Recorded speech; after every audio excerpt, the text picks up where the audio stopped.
In this lecture, I would like to explain about introduction to gastrointestinal agents and acidifiers.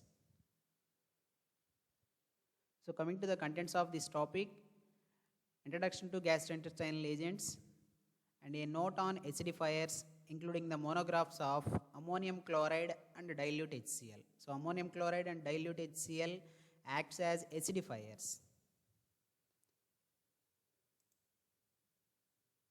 Coming to the introduction of gastrointestinal agents.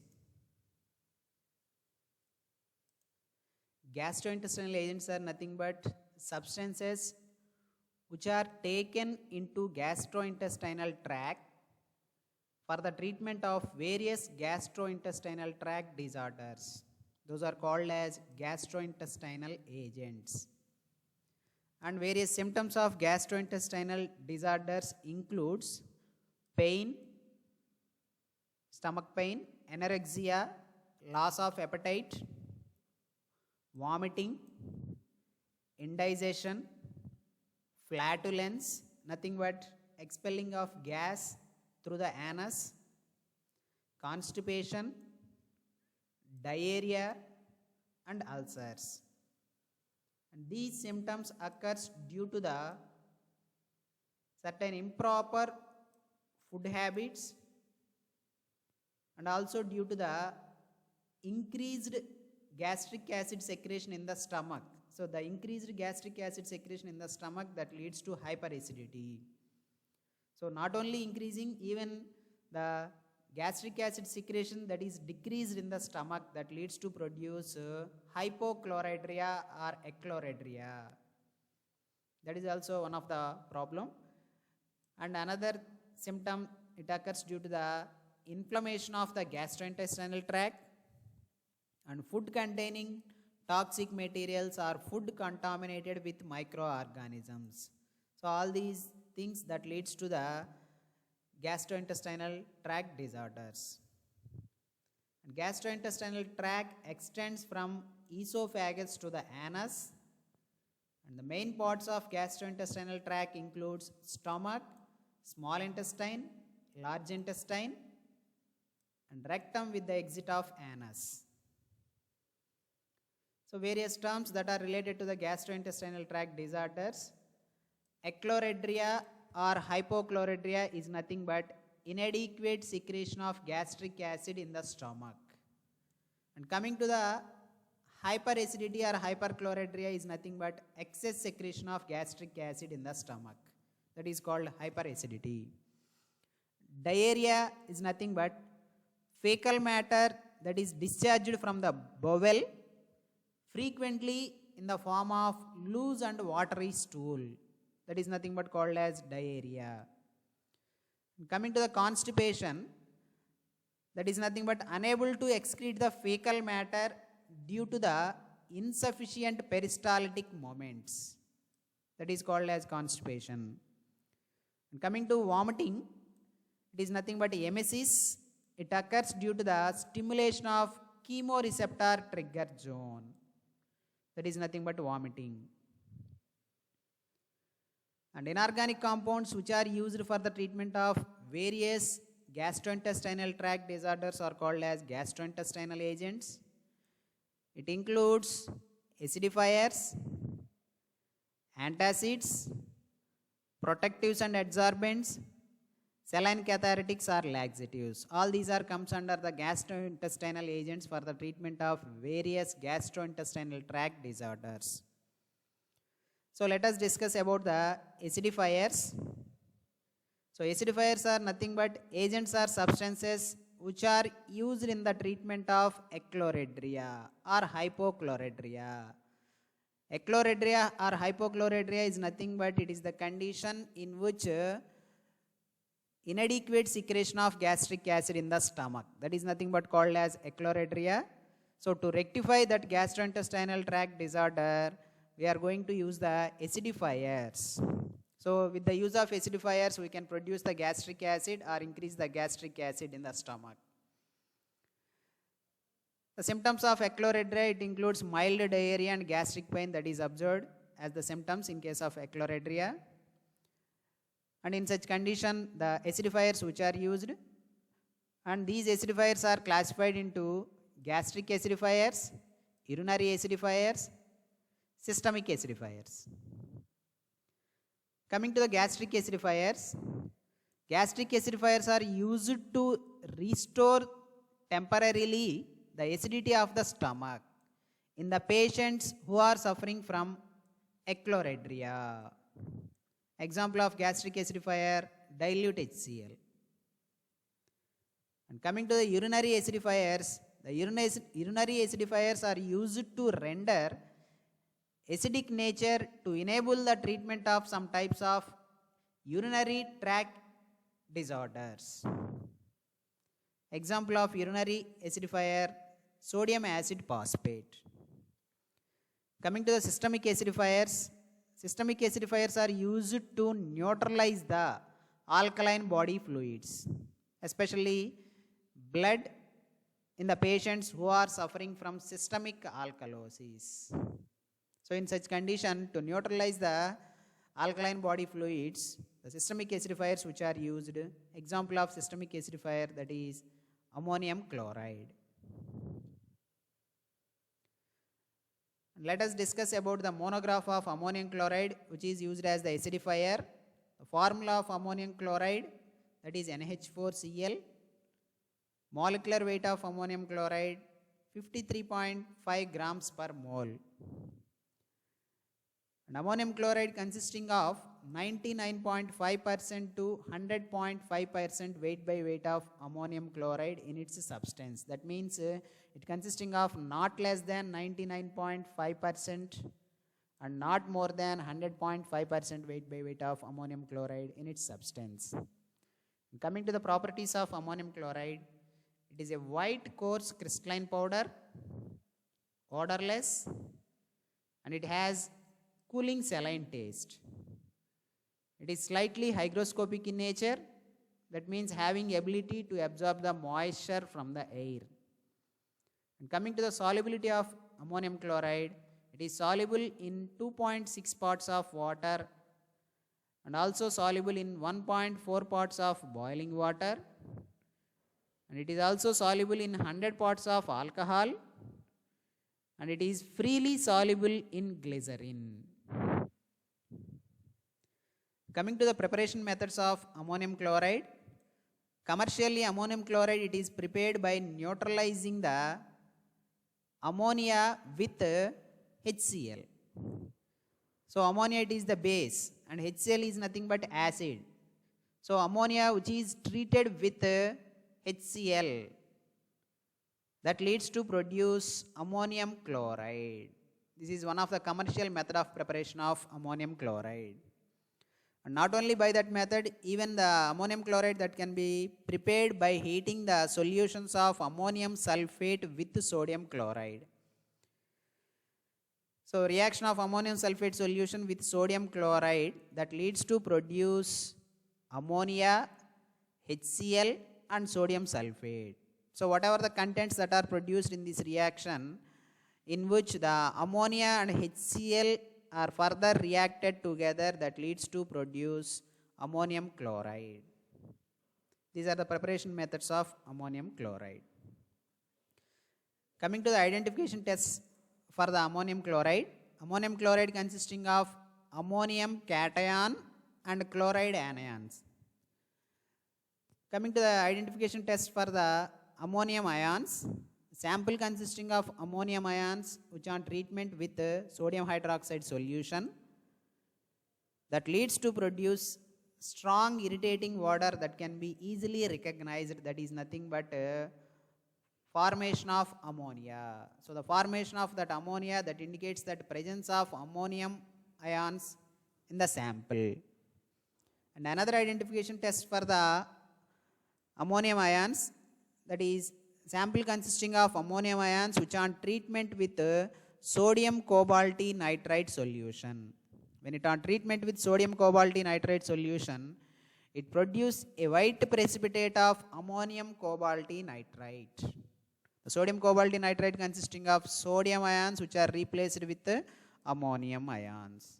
that leads to produce white precipitate. So the formation of white precipitate indicates presence of ammonium ions in the sample. And coming to the identification test for the chloride ions. Sample consisting of chloride ions, it on treatment with silver nitrate solution in presence of dilute nitric acid, that leads to produce silver chloride white precipitate. The silver nitrate consisting of silver, it reacts with the chloride ions of the sample, that leads to produce silver chloride white precipitate. That indicates that presence of chloride ions in the sample. And another identification test for the chloride ions, that is chloride ions which on treatment with potassium dichromate in presence of sulfuric acid and diphenyl carbazide. It produces violet red color.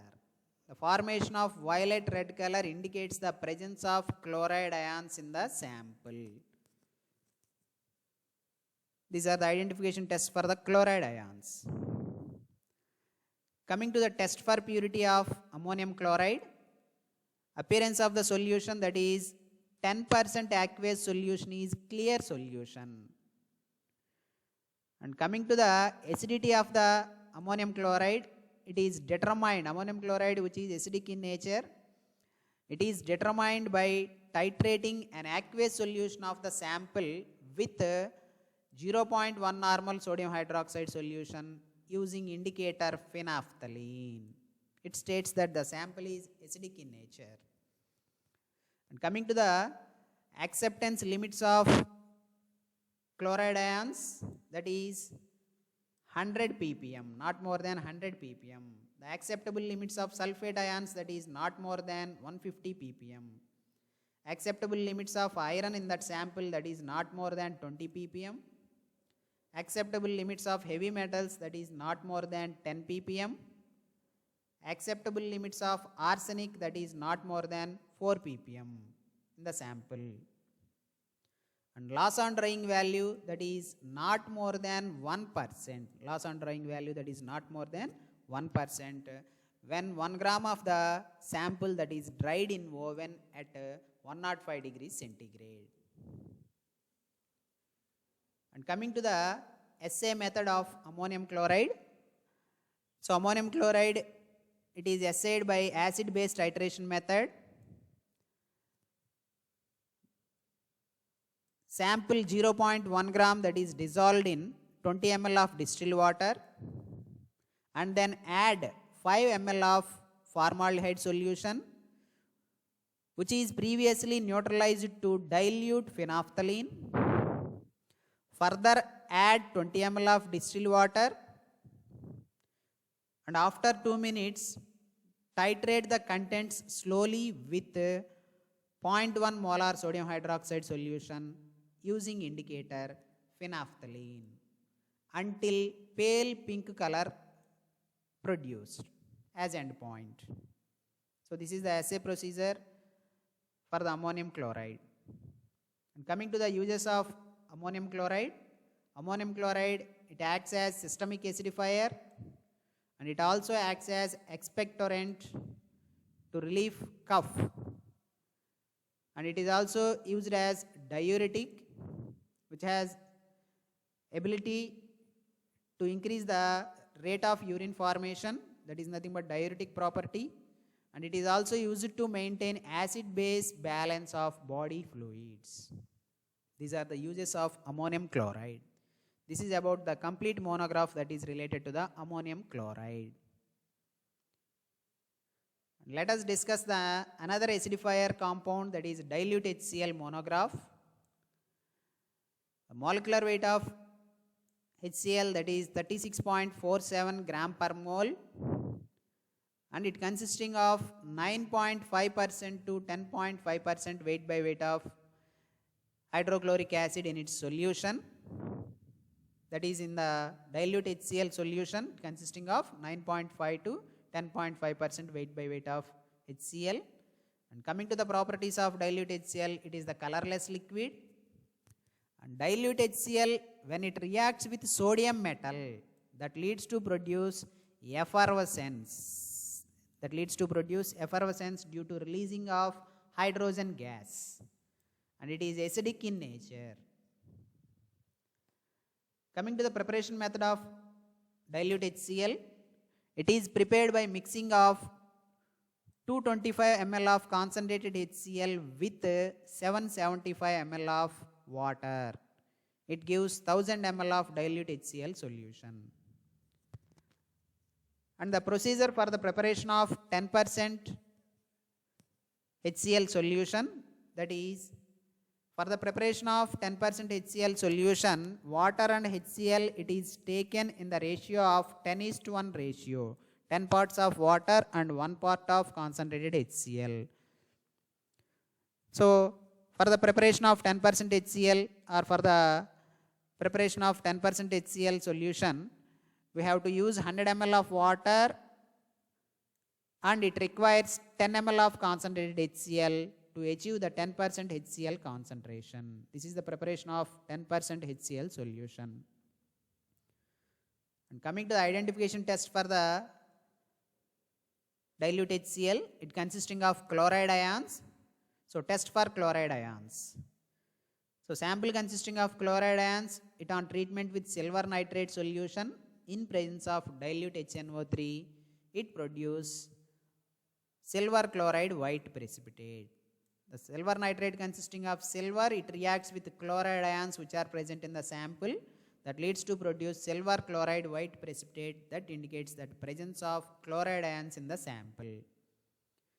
And another identification test for the chloride ions, that is chloride ions which on treatment with potassium dichromate in presence of sulfuric acid and diphenyl carbazide. It gives violet red color. Formation of violet red color indicates the presence of chloride ions in the sample. Coming to the test for purity of dilute HCl, appearance of the solution, that is clear solution in water, and it is acidic in nature, that can be determined by titrating an aqueous solution of sample with 0.1 normal sodium hydroxide solution using indicator phenolphthalein. And acceptable limits of chloride ions, that is not more than 20 ppm. And acceptable limits of sulfate ions in the sample, that is not more than 5 ppm. Acceptable limits of heavy metals in the sample, that is not more than 2 ppm. Acceptable limits of arsenic, that is not more than 0.5 ppm. And coming to the assay method of dilute HCl, it is assayed by acid-base titration method. The process of the assay method includes 6 grams of sample that is dissolved in 30 ml of water and mix well and titrate with 1 molar sodium hydroxide solution using indicator phenolphthalein until pale pink color produced as endpoint. This is the assay procedure. Coming to the uses of dilute HCl, it acts as acidifier, especially it acts as gastric acidifier, and it is also used as pharmaceutical aid in the preparation of various drugs or medicine. The dilute HCl, it is also used as the solvent in the preparation of various compounds, and it also acts as catalyst for various reactions. That is about complete monograph related to the dilute HCl. And here I would like to express my sincere thanks to the authors of the following books, that is Indian Pharmacopoeia, latest edition 2018 edition, and Pharmaceutical and Inorganic Chemistry textbook by the G.R. Chatwal, and the textbook of Inorganic Pharmaceutical Chemistry by Surendranath Pandya, and Pharmaceutical and Inorganic Chemistry by V. Algar Swami. And at last, I would like to express my gratitude towards JNTUK, Kakinada, and Andhra Pradesh State Council of Higher Education, APSHE, and State Government of Andhra Pradesh for giving this opportunity for making these e-content videos. Thank you.